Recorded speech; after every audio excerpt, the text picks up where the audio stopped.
If you were to ask me what my top 10 favorite animated series are, yes, I said animated series because I don't do that anime versus cartoon nonsense, one of those on the list would be Little Witch Academia. I really love this show.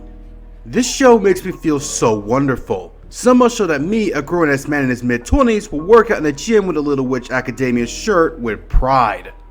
So for those asking, what is Little Witch Academia? Little Witch Academia is a 2017 anime series created by Yo Yoshinari, who is best known for his works in famous anime studios such as Gainax and Trigger. We'll get more into them later. It started off as 2 pilot movies before being greenlit into a full series by Netflix. And if you're asking, do you have to see the pilots in order to watch the series, the answer is not really. They kind of exist in their own universe, so you don't really have to watch it unless you're curious on how it all started. Little Witch Academia is described as being a mixture of My Little Pony with Harry Potter, but without the issue of a problematic creator of the latter. Still, Little Witch Academia has definitely inspired other animated series here in the West, ranging from good to, well, I know people who like the show, so I'll leave it there. So now that you know the backstory, what makes this series so special to me? Why do I love it so much? Well, let's find out.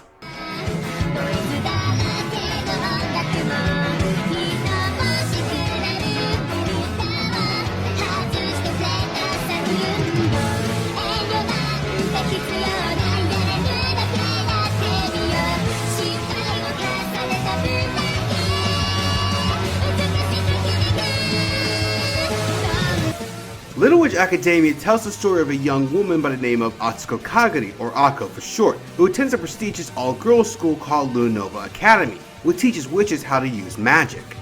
Ako wants to become a witch after being inspired by her idol Shiny Chariot after seeing her show when she was a little girl.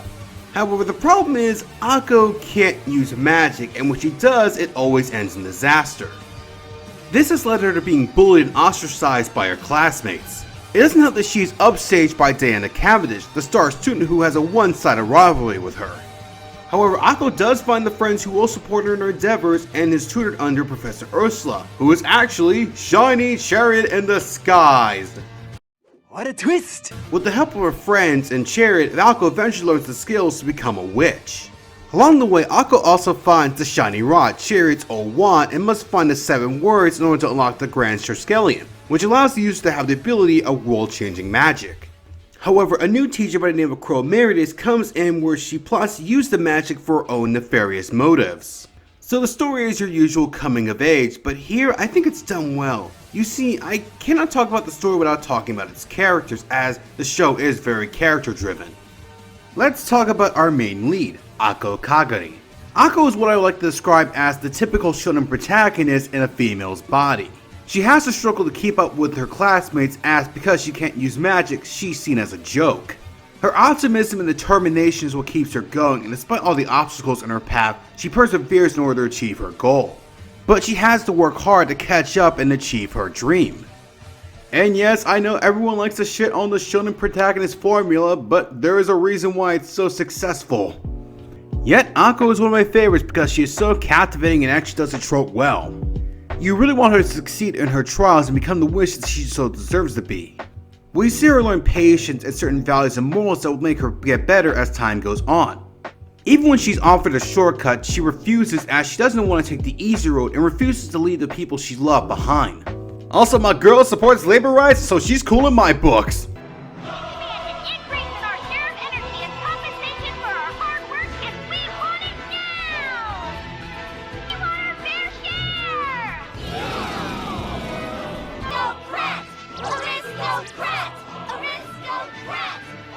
Yeah, stick it to the man, my sister. But what would the series be without its side characters? Lotte Janssen is Ako's best friend and another favorite of mine.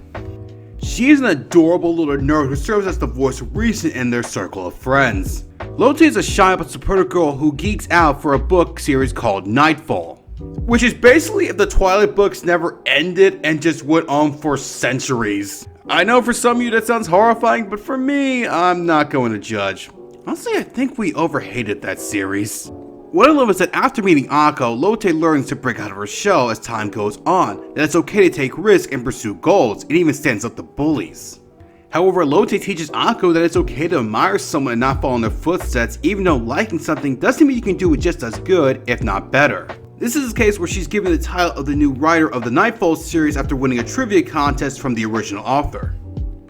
Actually wanted to be a writer. But you love Nightfall! And don't you want to be just like Annabelle? That's the problem! What is?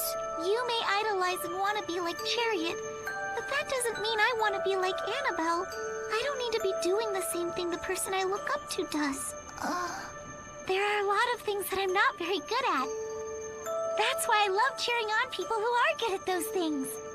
She is honestly too precious for this world. The reason Lotte said all this is because the writer thought she was doing a horrible job with the books as she constantly kept getting negative reviews. Again, mirroring what happened with Stephenie Meyer when she was writing the Twilight books. But Lotte, being the precious cinnamon roll that she is, encourages her favorite writer to keep going on as she states that she loves the books, showing that despite everything, Lotte has one's back. Then we have Susie van Varen. When Akko first meets Susie, she is an antisocial, aloof, and sadistic girl who has an obsession with mushrooms that she uses to create magic potions and poisons. Let's just say Akko and Susie got off on the wrong foot, to the point where the latter actually tried to kill the former on several occasions. You trapped us in here just to be decoys? Sacrifices, actually. Cast the spell one more time. Damn girl, that is cold! Even when they start hanging out, Susie's rather snarky and constantly making remarks against Akko, and tends to use her as a guinea pig for her experiments. However, we then learn that Susie does value Akko and Lotte and sees them as friends, and soon learns to loosen up and open up more, which the three girls become very inseparable and work well as a team. But these three aren't the only ones to talk about. Along with Akko and her crew, three other misfits join them as well. Amanda O'Neill is the resident rebel at Ludanova. She'd rather show off than work on her studies. When she and Akko first met, the two didn't get along as Amanda saw Akko as trying too hard and Akko saw her as being too lazy. But one of the things that bonded them together was their mutual dislike for Diana. However, after many adventures with each other, the two become friends and realize that they have a lot in common. Even when Amanda is trying to get expelled, one of the reasons she stays is because she has too much fun with Akko. Then we have Constance. Okay, I can say it. Constance Amalie van Brandsbach Abrechtsberger. Okay, I think I got it. Constance is a girl who actually uses technology and robots instead of magic. Because of this, like the rest of them, she's an outsider and prefers to work alone. And because she can't use a wand, she resorts to firearms. Like, goddamn, this girl is packing heat. However, Akko with her tenacity tries to be friends with Constance with no avail at first, until Akko helps her out with one thing. You see, Constance has trouble speaking. It's unknown whether she's mute or she has bad social anxiety. But she first communicates through writing or her robots, however, it doesn't always work. So Akko, being the social butterfly that she is the better communicator, and is able to get the things Constance needs. And the two begin to work on an awesome flying pirate ship that turns into a giant robot! Oh my god, that is so cool! Then there is Yasminka Antonenko. She's nice. Look, I'll go into more of her later, but let's just say it's not really going to be positive. Diana Cavendish is the #1 student at Ludanova Academy. She's smart, strict, and kind of a teacher's pet. The thing is, many see her as a bully, but it's not that she's bullying, but more in lines that she's apathetic and a bit bossy. In fact, it's her friends Hannah and Barbara who are more likely to pick on Akko and her friends. Because Diana's the perfect student, teachers constantly praise her, which leads them looking down on Akko as she's not the best, which leads to a one-sided rivalry and some jealousy on Akko's part. Now the thing is, Akko doesn't hate Diana, far from it. In fact, she sees her as a fellow student of Ludanova. She just wants to prove that she's just as good as her. Again, that shonen trope coming in there. However, as time goes on, we get to see more of Diana. We see that she upholds honor and tradition as she tries to save her family from being run by her bitch of an aunt after her mother passed away. Later we see Akko and Diana slowly becoming friends, with it being revealed that Diana also struggled with magic and used to be a fan of Shiny Chariot. But due to societal pressure, she had to change who she was. This has led to a ton of shipping, with Akko and Diana being the most popular pairing in the Little Witch fandom, and was the inspiration for Luz and Amity of the Owl House. That's gay. Still, Diana's character development is one of the best of the series. Which leads me to another character, Andrew Hanbridge, the only main male character of the show. Andrew is from a wealthy British political family whose father wants him to join the family business, even to the point of becoming Prime Minister. In the show that he did know Diana as they were childhood friends, but they soon drifted apart. He wants to make his own path, but due to him being on a tight leash from his father, he can't. At first, he really doesn't care much for magic, seeing it as a relic of the past. That is until he meets Akko. Thanks to Akko and the adventures the two go on, Andrew slowly starts to believe in magic and becomes an ally for the witches. Even though a lot of people ship Diana with Akko, I actually ship Akko with Andrew, mainly because I think the two work well off each other. Andrew is the most calm and composed, while Akko is more loud and eccentric. The two complement and learn from each other. Under Akko's influence, Andrew becomes more independent, standing up to his father and learns to loosen up. While under Andrew's influence, Akko learns to be more diplomatic and realizes there's a time and place for everything. And honestly, these two are just too cute together. Before anyone gets angry and goes into a pairing wars, I want you to know both ships are not canon.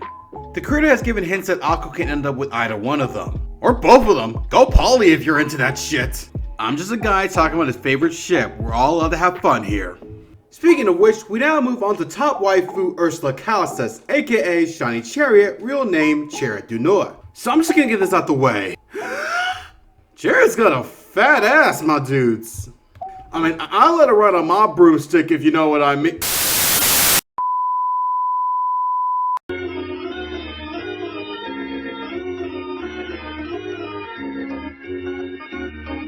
Calm down, son. It's just a drawing, not the real thing. But in all seriousness, no. The thing is, Chariot was a student at Lunanova who wanted to use magic to make people happy. She would then go on to become a top musician who would inspire both Akko and Diana. However, as time went on, people lost interest and posted poor reviews about her show. It's okay, sweetheart, we all gotta deal with that bullshit. Becoming desperate, she would use a forbidden kind of magic that in order to perform spectacular tricks, she would have to take a bit of magic essence from the audience. This is the reason why Akko can't use magic. Chariot, realizing what she's done and not wanting to face a world that didn't want her anymore, she retreated from the spotlight and disguised herself as Ursula and became a teacher in Lunanova, as a way to repent for her actions. When Akko arrives, she guides the young witch in training, looking over her like a guardian angel and helping her out when she can. Yes, Miss Kagure may not be a model student, and yes, sometimes her power manifests wild and uncontrolled. But she tries harder than anyone else here. We're not here to compare her with the others, we're here to compare her with herself. And since she's come through those doors, she's become an entirely new person. Her value is in choosing to help another person thrive, rather than thinking only of herself. Raising our students to care about nothing but grades is just stupid! You tell her, wifey! Also, Chariot is a badass fighter, like seriously, this woman has some moves on her. But soon her past comes back to haunt her when Crawl Meride comes into the picture. When we first see Crawl, she presents herself as a hip new teacher who mixes technology with magic and even starting a social media app. She portrays herself as saving the future of magic and becomes a second mentor to Akko as the latter is impressed with her. But Crow hides a more sinister side to her. See, Crow is basically using everyone, especially Akko, to find a Grand Triskelion in order to gain the world-changing magic. Basically to become the most powerful being on the planet. She also wants to use the negative emotions of everyone to power her machines. This is all to get back at Chariot. Chariot and Crow used to be classmates and the best of friends, but when Chariot was chosen to wield the shiny rod, Crow grew to be jealous and vengeful and led her into a dark path. She corrupts Akko and slowly turns her against Chariot by telling her that Ursula doesn't want her to get more powerful, and reveals the truth about Chariot taking Akko's magic. She even instigates people's anger to the point that it almost starts a war. And I would say that Craw, in my opinion, is one of the most despicable villains in anime. Yes, I'm being serious. The reason I say this is because Craw seems to be very realistic. I know a lot of villains are motivated by hatred, jealousy, and vengeance, but Craw presents herself as someone who uses tech as a way to benefit humanity, but in reality, she's using it for its destruction. Kinda similar to a lot of real-world tech moguls. We'll talk about more about Craw's actions in a moment.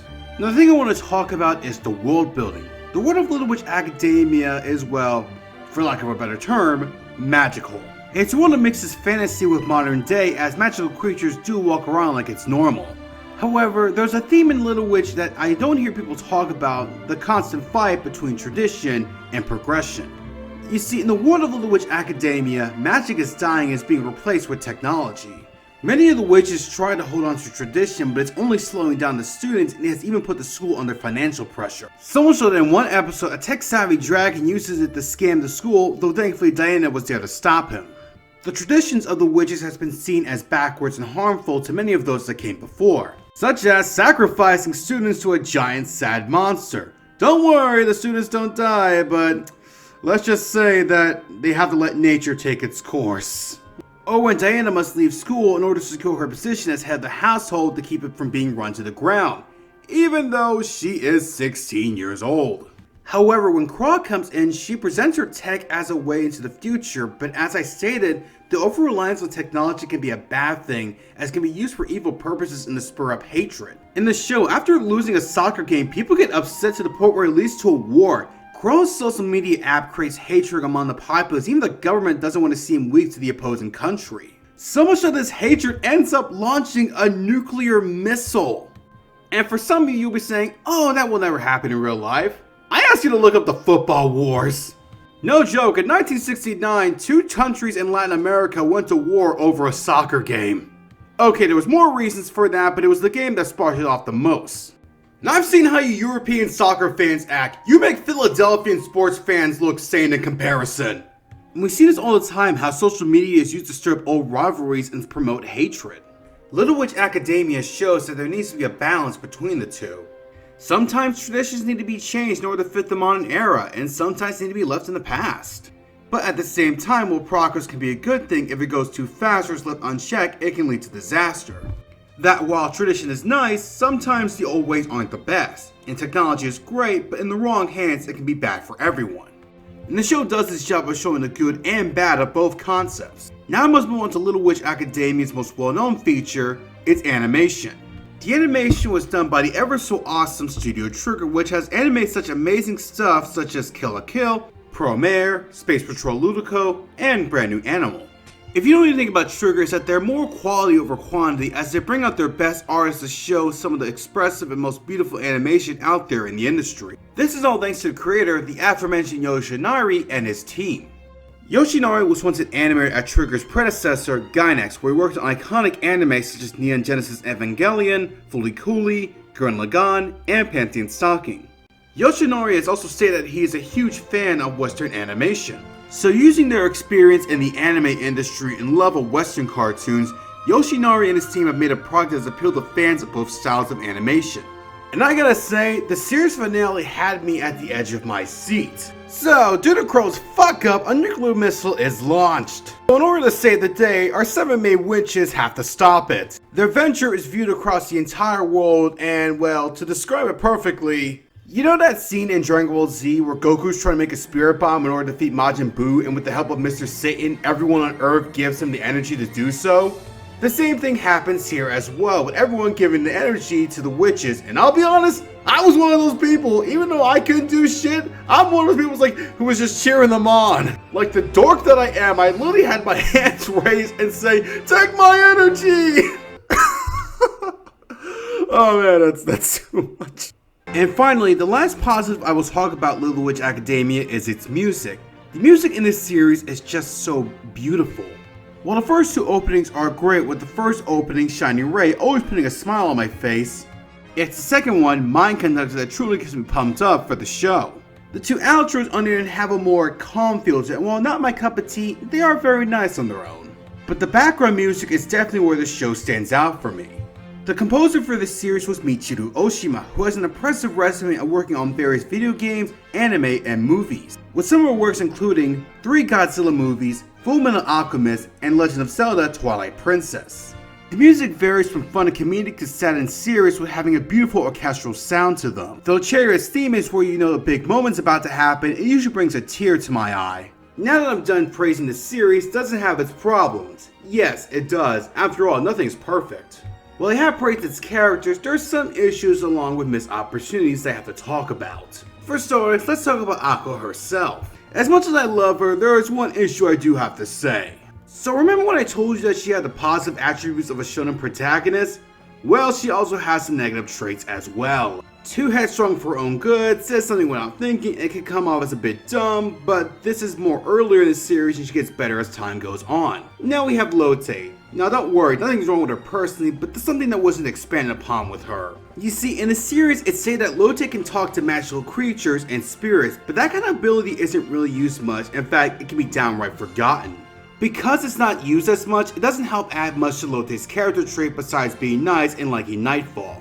And now we have the characters who I believe got screwed over. Let's start with Yasminka. You see, Yasminka is the third member of Amanda O'Neill's crew and the sixth member of the Misfit Witches. However, unlike her compatriots, Yasminka never got an episode focused on her. And what we do see of her is, well, kind of a stereotype. She's just basically the nice fat girl who loves to stuff her face with sweets. So much so that in one episode during a relay race, she gets distracted by a trail of donuts and mistakes her ring baton for a donut. Yep. I feel like this does disservice to her as a character, as it seems her friends got development yet she got pushed to the side. Maybe they could have made one more episode where she and Akko used magic to bake an awesome cake. Would it involve food? Yes, but at least it would have been something. Another character I think was a missed opportunity was Wangari. Now this is more of a personal thing, but I really enjoyed this character a lot. Wangari is the school's reporter who has an enthusiastic personality as she seems she loves her job. I think a story with her could include her trying to have journalism adapt to modern times with Akko trying to find the scoop of the century. Honestly, she was a very fun character and I wish we saw more of her. Then there was the magic shopkeeper who seems like a pretty cool guy as he would give advice to her witches every now and then. He seems like an expert on magic and would probably be a normal person's view on this whole entire world. And of course we have Frank, Andrew's best friend, who is more or less balances him out. Compared to Andrew's stoicism, Frank is more laid back and easygoing. But again, doesn't really do much, and I feel they could have done a lot more with him, especially building up to be a love interest for Lotte. But those are just minor complaints on certain characters. With a roster such as big as Little Witch Academia's, some characters are not going to make it through. But my biggest gripe is Crow got off way too easy. After, you know, stirring up hatred to the point that it launched a nuke filled with the negative emotions of the entire United Kingdom, which I'm sure a good chunk of that hatred came from Northern Ireland alone. But again, these are just my criticism, it really doesn't hinder the show.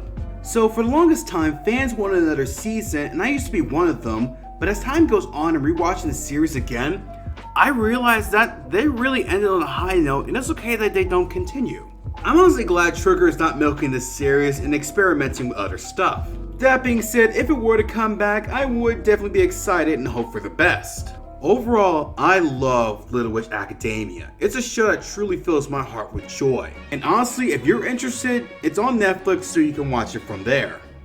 It's just truly a wonderful show that inspires my work and others to this day.